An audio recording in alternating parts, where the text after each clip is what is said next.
శ్రీ వాసవి కన్యకాపరమేశ్వరి అమ్మవారి దేవస్థానంలో శ్రీ పార్వతి అమ్మవారికి పుష్పార్చన కార్యక్రమం సోమవారం నిర్వహించారు.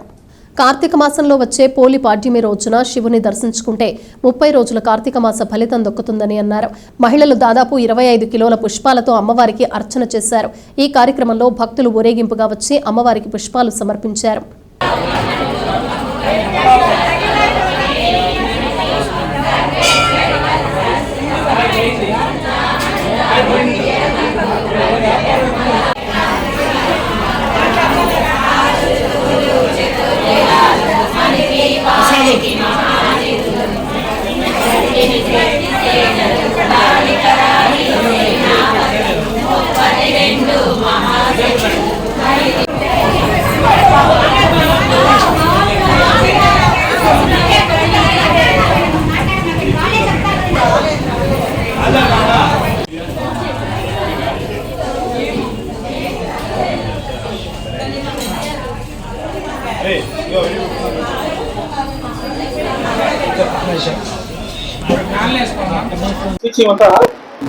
జై వాసవి మాతాకి జై.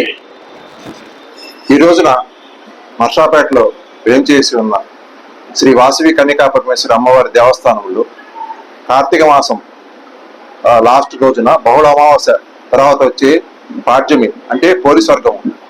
ఈ పోలీస్వర్గం రోజున నర్సాపేటలో వేంచేసి ఉన్న మహిళా భక్తులందరూ వివిధ రకాల పూలతో 25 కేజీల పూలతో ఊరేగింపుగా తీసుకెళ్లి అమ్మవారికి సేవ చేసుకున్నారు. ఈ సేవ చాలా మంచిది. మన ట్రెజరర్ గారు చెప్పినట్టు 30 రోజులు చేసిన ఒక పూజ ఒక ఎత్తి అయితే, ఈ ఒక్కరోజు కార్తీక దీపం వెలిగించి అమ్మవారికి పుష్పాలంకరణ చేసుకుని పూజ చేసుకుంటే చాలా పుణ్యమని మన శాస్త్రాలు పెద్దలు అందరూ భావిస్తున్నారు. అట్లనే శ్రీ వాసవి కన్యకా పరమేశ్వరి అమ్మవారి దేవస్థానంలో పార్వతీమాతకి, నగరేశ్వర స్వామి వారికి, వాసవి అమ్మవారికి, గణపతి స్వామికి వివిధ రకాలతో భక్తులు వచ్చి పూల సేవ చేసుకున్నారు.